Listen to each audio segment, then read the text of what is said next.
Hello, Wanderers. Welcome back to our Crusader Kings 3 roleplay series following Daemon, the King of Mountain, River, and Vale. And as we pick up from the last episode at the end of our great tournament, we have decided to embark upon a pilgrimage to King's Landing to visit Visenia's Hill and to pay homage to the most devout here, known as the Bright One. And our journey shall certainly be a pious one indeed. Now, I am feeling a little bit under the weather, so if my voice sounds a little bit different or anything like that, well, you know exactly what that's from. I do hope everybody had a good holidays and are looking forward to the new year, because I know that I certainly am. So we have set out on our journey. You can see that we are with our son, Prince Robin now. We've had some comments, and I think that there are a lot of people who kind of wish that Robin would end up being our heir and inherit the kingdom of the Vale. And I definitely see where the people are coming from. He does have a little bit of the underdog story, being the scaly kind of character and just, being somebody you wouldn't expect to attain that position. It would make for a good kind of underdog story. But the way I see it is, and from the mind of King Daemon here, having Robin join the clergy, becoming a septon, is not, it's not like a downgrade. It's not a punishment. It's nothing like that. To a man like Daemon, who is a zealous believer in the faith of the Seven, having his eldest son dedicating his eldest son, who is following in his footsteps as a zealous individual, dedicating his son to the faith, is a mark of honor, a mark of prestige. There's the possibility that Robin might one day become the most devout himself or attain a high position within the church. That would be just as great of a deed in the mind of King Daemon as if he were to take the throne after him. And I think that there is something to be said that, putting a young man who is shy and, compassionate and scaly and, disfigured, I think thrusting him into that position of being in the spotlight and having to, work within all of these very powerful lords within the Vale would be an unkindness to him. But putting him in a position where his mind and his devoutness can rise to the greatest positions, that I think seems like a very fitting thing for young Prince Robin. So I disagree that this is like a punishment or a downgrade or anything like that for Robin. I think that this is quite fitting and really an honor in the mind of Daemon himself. So we are going to go on our journey. It seems to be passing mostly uneventfully here. Unfortunately, our wife had a miscarriage. That is sad news indeed. Indeed. What do we have here? Knight tutelage. Lord Mandan. Let's see. Lord Mandan of Hungerford. He's actually he's a decent man. And Ormond would become his squire. I'm actually fine with that. Ormond does need to squire under somebody. We're not going to squire him ourselves. Ormond, our not quite bastard son, but the son that we took in. He does need to be trained up, so I think we will put that position. We'll probably actually name Prince John as our squire once he comes of age here. Let's see. We could ask our head of faith for gold. I think we might do so once we arrive here in King's Landing. This is just in order to continue to spread the faith and such. We have encountered many worshippers of the Seven pilgrims on our route thus far, and all have been pious and devoted. However, we soon come into the company of a group of strange travelers from distant lands. They introduce themselves as militant worshippers of the Seven and tell us that this route is sacred to them as well. So these are members of the Warring Star, which is a faction of the Faith of the Seven, which is a little bit more extreme, a little bit more militant. I don't know if we would really care for them as, you know, the compassionate side of us. I think we would look kind of skeptically at followers of the Warring Star, but, you know, they still follow the Seven, so only worshippers of the Seven may take this journey. Tell me how you worship the Seven who are one. We are so alike, they should come with us. Let's see. I think that we would say, oh, we can try to convert. We could try to convert her. You know what? Let's try to do that. And there we go. Look, she has put aside her warring ways and, you know, followed the true faith of the Seven here. So that is excellent news. Here we are. I'm finally here, body and soul, at the great sept of Visenia's Hill. As the septon offers me blessings, I reflect on everything that had to happen for the Seven who are one to bring me here at this moment in time. I've walked the holy path. So as we are here, I think we are going to visit the most devout.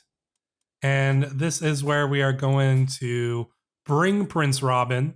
Oh, we can't actually ask him to. I see. We'll assume that we're essentially leaving Prince Robin here. We're going to ask him to take the vows as soon as we get the opportunity to. But I think we're going to bring him to visit the most devout, and we are going to let him make the choice as to whether or not he wishes to join them or not. So let us see what kind of events we have here as time passes. And we spend a little bit of time here in King's Landing, visiting it. As we saunter past the stalls of King's Landing's market, we are approached by a small child with wide, bright eyes. She peers up at us as she exclaims, "I know of a secret place where the Seven who are one lives." She puts on a determined face as she continues, "I can show you if you want." Lyria Gotwick. Color me intrigued. I'll pass. Let's humor this child. I think that, you know, we think it's just a flight of fancy, but let's see what she has to say. As I start to wonder if we'll ever arrive, our guide Lyria suddenly takes a sharp left, and before we know it, we enter a cavern hidden in the countryside. I don't know why we followed her all the way out here.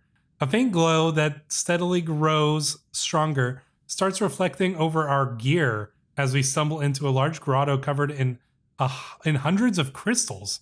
The crystals catch the light from the hole in the ceiling, and the entourage, including myself, fawns in astonishment at the sight. I've never felt the Seven who are one's presence stronger than in this very spot. How extraordinary. Interesting. I bet you this would probably actually be something that's connected to the Children of the Forest. But, you know, being a zealous Faith of the Seven follower, we would obviously be seeing it under that light. So there we go. Pilgrimage has become more pious. Excellent. We've gained some diplomacy lifestyle experience as well. So that is good. Only a few more months, or a month and a half or so, until our pilgrimage is over. And we have observed a good omen. As I enter the sacred grounds, I find Wellard staring at the altar with an absent expression. "Wellard," I call him. "My lord," he says, unfazed. "I have something to ask from you. I hope you can forgive me. This place has moved my soul and agitated my spirit in a way I thought inconceivable. The Seven who are one has spoken to me, and his voice is clear, severe, precise. It keeps going and going and going. The only sound I can hear now. The whole world has gone quiet. If I could stay behind, I would like to devote my life to it." Delightful. I shall also make a donation. I understand. I think we probably are going to go for the zealous option here. Let's see. Ooh, yeah, okay. I like it. I do like this. Yeah, we're going to go with this option here. A couple little bonuses and stuff. Wellard's going to stay home. He's no longer going to be our the Septon of our court, but that's fine. And we've become friends with Septon Bryndenmere. Ah, this is going swimmingly, is it not? Do we have a new Septon already? Let's see. Bradwin. Indeed. Oh, he's pretty alright as well. Alright, let us continue the pilgrimage. Not too long now. Just one more month here. So we stayed in King's Landing for about 2 months, partaking of prayer and visiting the most devout, doing the most holiest of things, but also, you know, probably mingling with some of the important nobles, because keep in mind, the most devout rules over several like quite important nobles. You know, we've got House Haywick here, we've got House Corn, House Footley, and House Goldwine as well. There's obviously some powerful nobles who are sworn to King's Landing, and so, you know, we would probably be meeting with some of these nobles as well. During our pilgrimage to King's Landing, I can't help but return to the local market, perusing the wares. One stand in particular catches my attention. The merchant grins at me and proclaims, I have the wares, if my lord has the coin. These exotic goods presented would surely make a nice profit back home, or perhaps I could even save them as a gift. These over here look intriguing. We could gain remarkably exotic wares. Okay. Worldly possessions? How mundane. Indeed, how mundane. We care not for worldly possessions. As our time at this sacred site draws to an end, I feel reassured that while I may not have been the most pious pilgrim out there, I have proven my dedication to the Father above in more ways than one. This being my first pilgrimage, and while no pilgrimage is exactly alike, I feel confident that I am more familiar with what to expect from this type of spiritual journey in the future. King's Landing, it has been an honor. Finish the pilgrimage, so we do gain, you know, at least a little bit of a bonus. You know, we were never going to get all the way up to here, but that's fine. We gained some learning, we gained some pilgrim lifestyle experience, and that is exactly what we were going there for, really. So now we will return home. It's a fairly safe journey. I don't think we have really too much to worry about. We've got good relations with the most devout, and Southstone wasn't going to ambush us or anything like that, so... And so we return. Probably the most dangerous part is actually getting back to the Eyrie, because we have to kind of pass through some of the lands of Weatherwax, or like disputed territories. This little bit of land here is kind of disputed between us and the Southern Vale. So, but here we go. We have returned home, and I think this is the moment where we will, you know, I think this is a little bit retroactive, but I think we are going to see if Prince Robin here will wish to dedicate himself to the faith.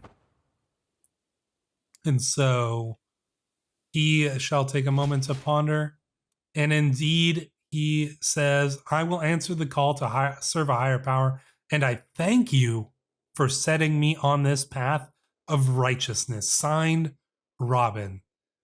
Exactly. He thanks us for setting him up on this path to serve a higher power. And I am sure that he will serve the seven who are one well. Indeed.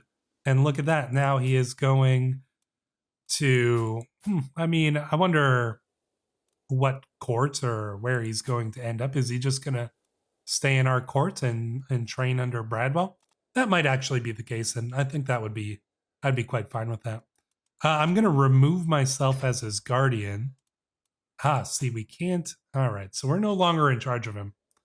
Well, that's fine. Yeah, so he still appears to be in the area, though. Very interesting. But that is quite fine here. So he is now a Septon, or a Septon in training, really.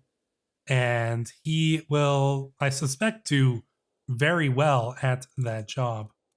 Oh, can we change this? Oh, there we go. We'll change his focus for him so he can get that that theology education. And that puts Prince Robin as our new heir. Obviously, Ormond is not going to be the heir. I mean, he would be a great one, but he is, you know, he's content. He's humble at least. And so he's just going to be a good warrior and fight for House Arryn, no doubt. Oh, we're being raided here. Raiders from ooh, okay. Raiders from the Sisters. Interesting. We might have to do something about that. You know what? Pirates from the Sisters attacking our lands? You know what? Maybe we'll have to go and bring those underneath our banner. I think we shall.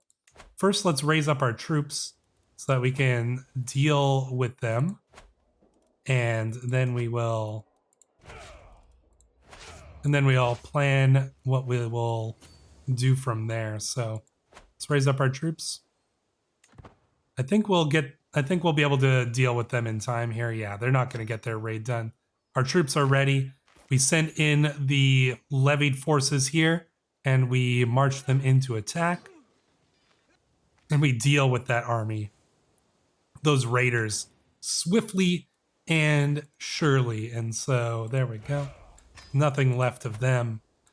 Well, I mean, we simply can't leave raiders from the sisters here, the three sisters, to be harassing our lands. This isn't the first time either. And not only that, but they've fallen back to worship of the Lady of the Waves. I think that we must bring the sisters beneath our banner here. So that is exactly what we're going to do. We're going to declare war on King Theomar here. What do we have here? I would like for your courtier Roland Sepley to become... Yeah, okay, that's fine. And an invitation to a tournament. Not going to worry about any of that. We do have an inspiration. Metalsmith, Forge Regalia. Not too worried about that. I should ask my head of faith for gold, since we did earn that. All right, enough worrying about that. Let us simply raise up our armies. I don't think we're going to need to call in our allies, in fact, and I'm not going to bother doing so unless we need to. 7,000 troops. Yeah, we're going to save our prestige. We're just going to head in and go straight for their capital here. That's going to be the best bet, and I think that we will probably be able to end this pirate scourge quickly and surely. Gain another perk here. I'm going to just quickly take that. I'm going to continue down this tree for now. All right, let's see how this battle goes. Who's leading our army? Garrett Hagtree. Not sure why this guy's in charge, but he is actually incredibly skilled peasant leader. Interesting. I should have put us in charge, but I wasn't expecting to jump on their army quite right away like that. But I think we should be fine. Our uncle-in-law was imprisoned. Unfortunate. But their army has been defeated. I am going to switch and put us in charge of the army. And... nah, they're going to retreat over here. So we're just going to siege them down. Do we have any siege commanders? Oh, Lady Rosalind has come. Lady Rosalind of Longleaf of House Grey. And she comes bearing gifts. Accept your generous gifts, Lady Rosalind. Ah, we do have a siege leader. Excellent. We're going to put Lord Lewin here of Clan's End in charge of the army. He seems quite suitable. Ah, and Lady Renelia comes as well. House Elisham. Probably glad that we are dealing with this pirate menace here, so... I think we should be quite capable of dealing with this without any allies. Somebody's plotting against my best friend Tegan again. My god, why? Why are they always Who keeps trying to plot against Tegan? I don't get it. Tegan, how do you have so many enemies? Ah, it's probably Marwyn Greatarm here. No doubt. Well, I'm sure you'll be fine. He is feeling a little ill, but he'll recover. I have no doubt of that. Edwell has joined our court. Just a sellsword. Nothing to be concerned about there. The hustle and bustable the hustle and bustable. The hustle and bustle is palpable among the traveling merchant stalls. The queen sees a bit of a bauble that she wants. Well, she is our soulmate. Surely we can afford a bauble for our soulmate. My dearest Damon, it's so good to see you. I watch you as you dutifully rule our realm and would like to assist in any way I can. See, this is why you treat your wife right. She looks over her shoulder. I may have, well, let's not dwell on what I did in the matter, but what I will say is that a mutual acquaintance owes me a favor. Then she winces, as if remembering something important. I could keep my eyes peeled for any uncouth behavior coming our way. I trust you to have my back, my precious. Indeed. Indeed. Thank you. Well, that is excellent. Oh, looks like we missed an event there. No matter. I think we shall survive. And look at this. We just need to siege down one more. Do they even have any armies? Where are their armies? Ah, there they are. I think we're going to need to deal with them. Ruling the multicultural kingdom of the Mountain River and Vale comes with its own set of challenges. My vassal Godric suggests that I could significantly improve relations with my North Valyrian subjects. We literally have one North Valyrian subject. That is you, Lord Godric. So he's essentially saying he could improve relations with him by learning to speak their language alongside their own. We could learn to speak the North Valyrian. Well, it is the Valyrian language. Why bother? Valeman is clearly superior. Yeah, I don't know if we would care to learn Valyrian, honestly. Sorry, Lord Godric, but the Valyrian is not a pious language. I wouldn't say. So here we go. We're going to continue this siege. Siege shouldn't last too long, hopefully. This is just a minor fort. Alright, let's leave some troops to continue the siege while we deal with their army once more. There we go. Crushed their army. Making Knights of Children. My child John is now of age to squire. I believe I could command a vassal of my realm to squire him. Lord Sorin of Riverbend. No, this guy's not particularly good. Although it appears Prince John is ill. Ooh, everybody's ill around here. We're gonna educate him as our squire, though. I'm sure he'll get better. Let us train him in the ways of chivalry. John and I practice our chivalry, and that is what is required of a knight. During our training session, he demonstrated excellent chivalrous behavior. I'm pleased to see how he embraced the concepts I taught to him. Excellent. Look at that. He's becoming a good squire. We could have him study a language, but we won't. Influence his personality? We could make him just. You know, let's try to do that. But unfortunately, it does not seem to work. He is not amenable to our training here. That's okay. We'll get through to him. He's still young.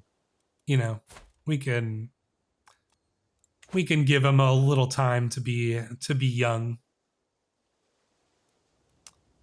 The siege will be done, and after that siege, we should have this war done. Their army is crushed.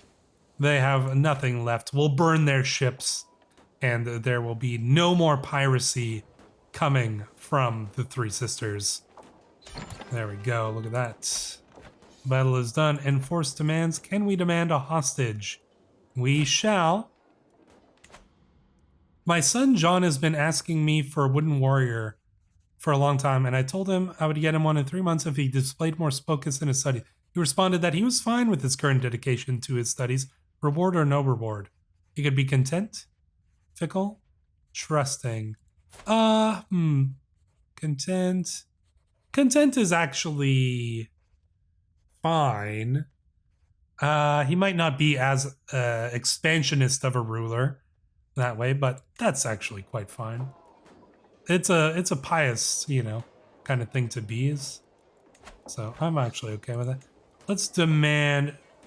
Who's your heir here? Let's pause this for a second. Oh, I see. This is actually his heir. Ah, they've got a matrilineal thing going here.